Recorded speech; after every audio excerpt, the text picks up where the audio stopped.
आदरणीय प्रबंधक महोदय को मेरा नमन, प्रधानाचार्य महोदय सहित समस्त सम्मानीय अध्यापकों को मेरा नमन। मेरा नाम केशव शुक्ला है, मैं कक्षा का छात्र हूँ। मैं शहीद चंद्रशेखर आजाद जी का रोल प्ले करने जा रहा हूँ। अगर आपको अच्छा लगे तो तालियां बजाकर प्रोत्साहित कीजिएगा।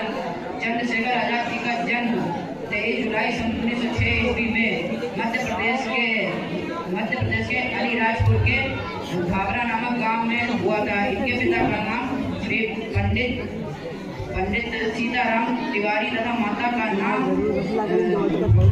जगरानी देवी था।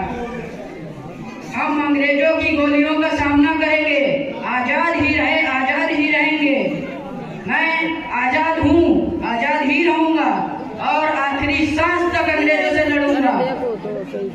अगर हमारे खून की एक एक बूंद से इंकलाब